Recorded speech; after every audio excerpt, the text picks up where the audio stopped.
It's a lovely day outside and 11-year-old Eli decides to go out to play.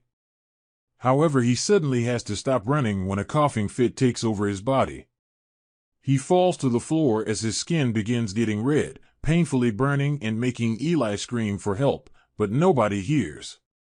At that moment Eli wakes up and it's revealed he lives in a sterile bubble inside the house. He suffers from a rare autoimmune disease that manifested only a couple of years ago and makes him extremely vulnerable to the outside world, basically making him allergic to everything. Eli is still incredibly loved by his mother Rose, who always tries to share her affection through the plastic of the bubble so Eli won't feel alone. Everything Eli uses every day must be sterilized first and put in a bag before washing. His clothes come in airtight bags, and he has to wash himself with wet wipes. If Eli needs to go outside, he wears a hazmat suit, sealing any crevices with tape.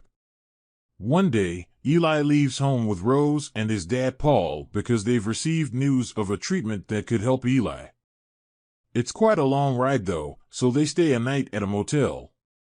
The next morning while the family leaves, a group of rednecks make fun of Eli for his hazmat suit and throw a firecracker at him, making him fall. Eli immediately panics and has trouble breathing, skin quickly getting red because the suit has torn on the knee when he fell. Paul rushes to seal the hole with tape while Rose guides Eli through his breathing exercises until he calms down. Once the family is in the car, Paul makes sure to run over the rednecks' tables and chairs for revenge. Hours later, the family makes it to their destination, and Eli notices a girl named Haley sitting nearby watching them.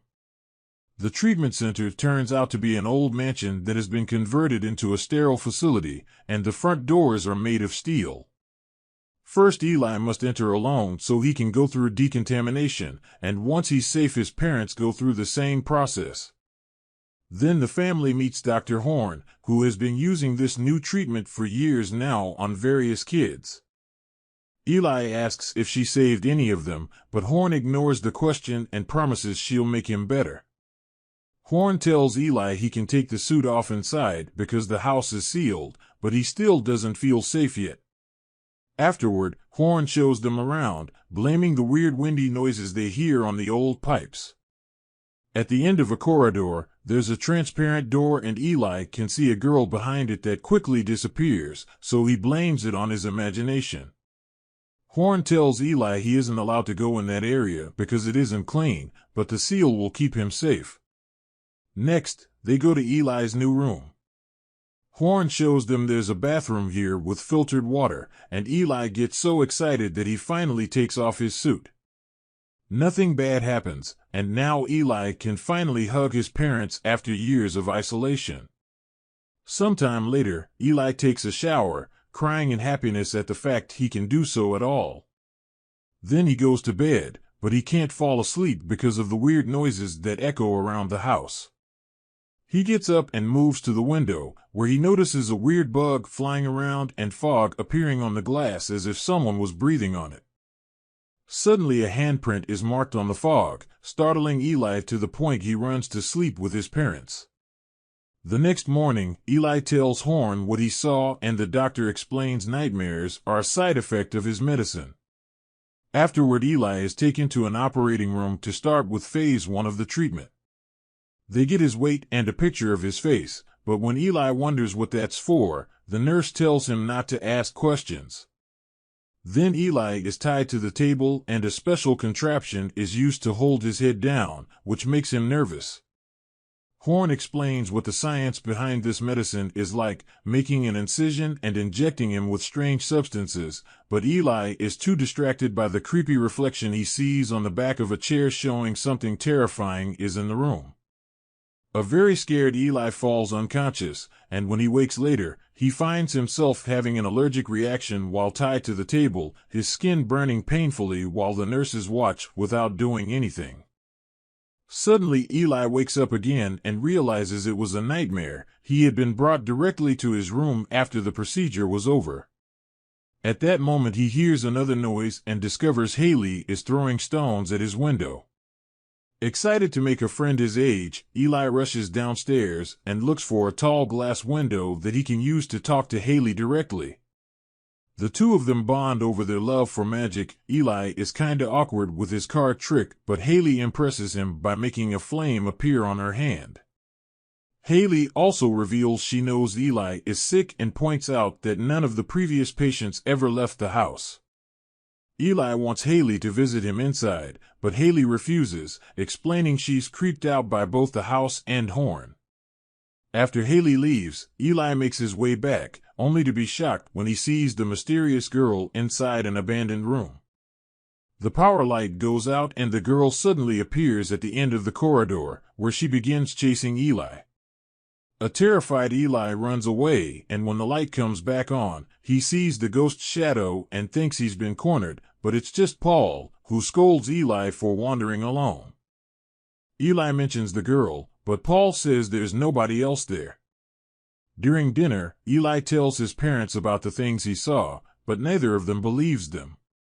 Later, while he's in bed, Eli is reading a book about magic tricks to understand Haley's fire trick when suddenly he hears the noises again. There's a strange shape behind his curtains that doesn't have feet, so Eli slowly and carefully comes closer to look behind them, only to find nothing. Next he breathes on the glass to fog it up and writes his name with his finger, but a strange force erases the letter E and adds it at the end to form the word lie. Truly terrified now, Eli walks away and accidentally bumps into the mirror in his wardrobe, which allows him to see the ghost girl in the reflection. The ghost little by little comes closer until she appears behind the mirror, and when Eli tries to escape, he falls and a hand grabs him by his ankles. It turns out it's his parents trying to calm him down, followed by Horn, who comes with a sedative to put Eli to sleep. Rose expresses her worries, but the doctor just tells her it's more nightmares caused by the treatment and that it needs to get worse before it gets better. The next day, Eli is put through the second phase of the treatment. Once again he's tied down and his head is held by even more gadgets now. Today's injection makes his skin rash react quite badly, and while Eli wiggles in pain, they make a hole in his skull with a drill. At that moment Eli passes out from the pain. Afterward, Horn tells the parents Eli is having a reaction to the treatment and that he may reject it like it sometimes happens with transplants. Later over dinner, Eli tells his parents he feels the doctor is making him sicker and that he wants to leave the mansion.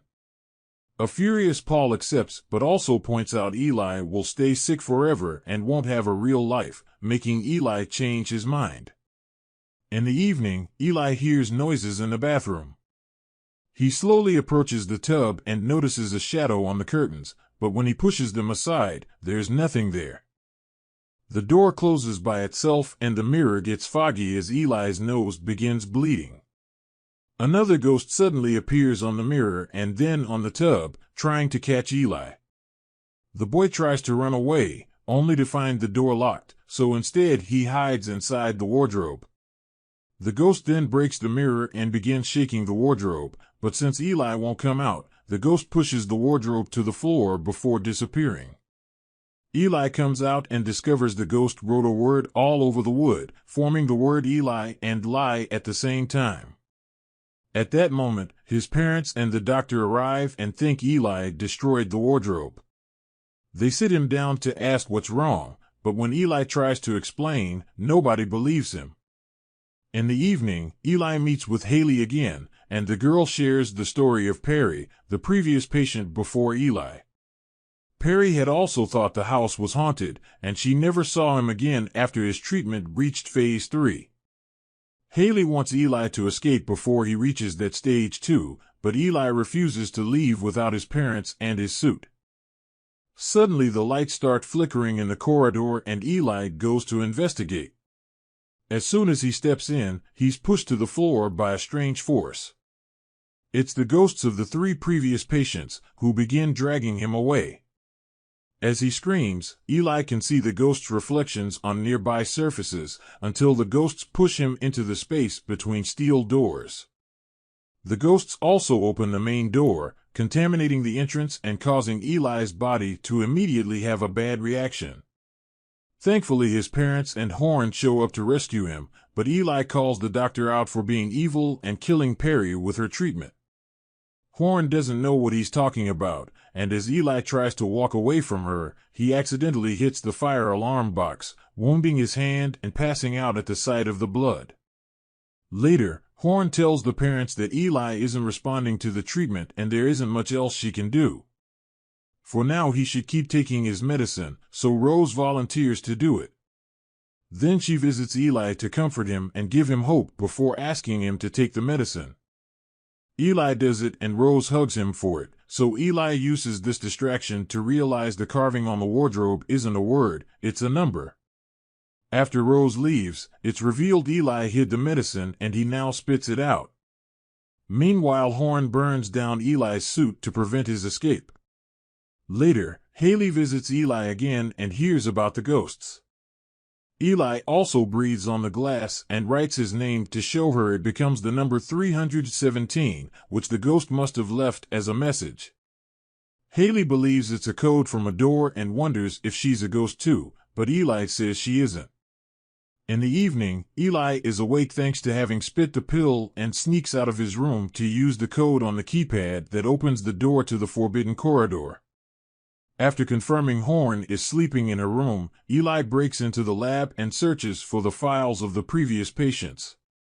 Meanwhile, Rose and Paul are having an argument on how to proceed, and Paul confesses Horn told him Eli will die soon. Rose refuses to lose her child and announces they're leaving, but when she's about to reach the car, Horn calms her down and convinces her to stay, explaining there's still hope for a cure. Back to Eli, he checks all the files including Perry's and discovers every patient went through the same pattern during the treatment. Phase 1 was fine, Phase 2 made them sicker, and Phase 3 killed them in gruesome ways. At that moment, a nurse catches Eli red-handed, so he quickly runs away and tries to find his parents. He only finds Paul, who patiently listens to Eli's story and hugs him for comfort, but it turns out to be a trap to inject him with a sedative. The medicine doesn't work, but the nurses drag a protesting Eli to the operating room anyway. On the way there, Eli sees through the window that Rose's car is on fire. Realizing it's all a trap, Eli bites a nurse and runs to the operating room to look for the files to prove his story, but the nurses already hid everything. Desperate, Eli grabs a scalpel and keeps everyone at bay before running to hide in Horn's room, where he's shocked to find an old photograph revealing that Horn and her nurses are all nuns.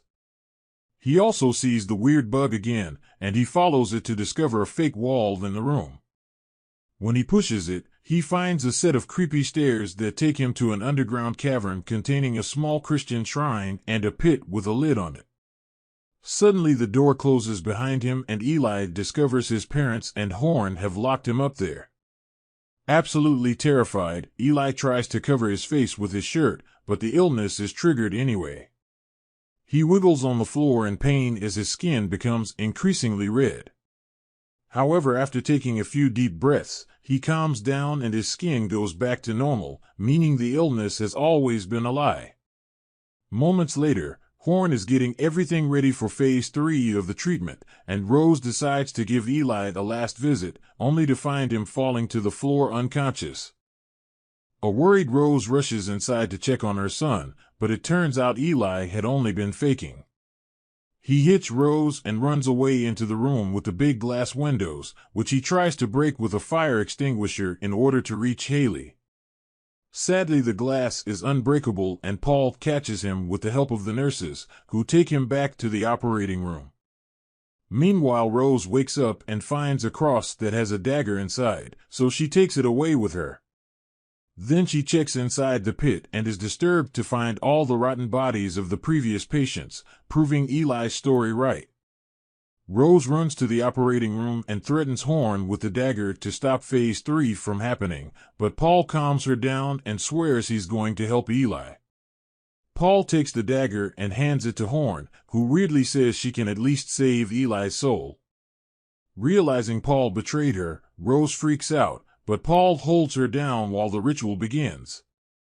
Horn puts on a Christian scarf and begins chanting words that sound like an exorcism together with the nurses. She also splashes holy water on Eli's body, which causes his skin to go red. When Horn is about to stab him with the holy dagger, Eli suddenly gets furious and triggers telepathic powers that turn the dagger around and kill Horn instead. Then he lights the bindings on fire with just his mind and falls to the floor, showing that his skin turning red equals him going through a full demonic transformation. Hungry for revenge, Eli uses his powers to make the nurses float around him and suddenly lights them on fire too. Paul tries to surprise Eli from behind to kill him, but Eli senses him and makes his face explode. Then Eli demands answers, so Rose explains she couldn't have children no matter how much she prayed to God. Desperate to be a mother, she turned to the devil instead, who lied to her and told her the baby would be normal. The devil is Eli's real father, and Rose made up the illness to protect her son from a world that wouldn't understand him. Horn's treatment had been made of holy water injections that tried to make him normal again. Eli believes in his mother's love for him and decides to let her live. After spreading the fire through the mansion with a mere touch of his feet, Eli goes outside and the fresh air helps him put the transformation away. He also finds Haley, who explains she and all the dead patients are children of the devil too, therefore she's Eli's half-sister. They want to run away together, so they ask Rose to join them so she can drive for them. Not knowing what else to do, Rose gets in the car and drives the kids away.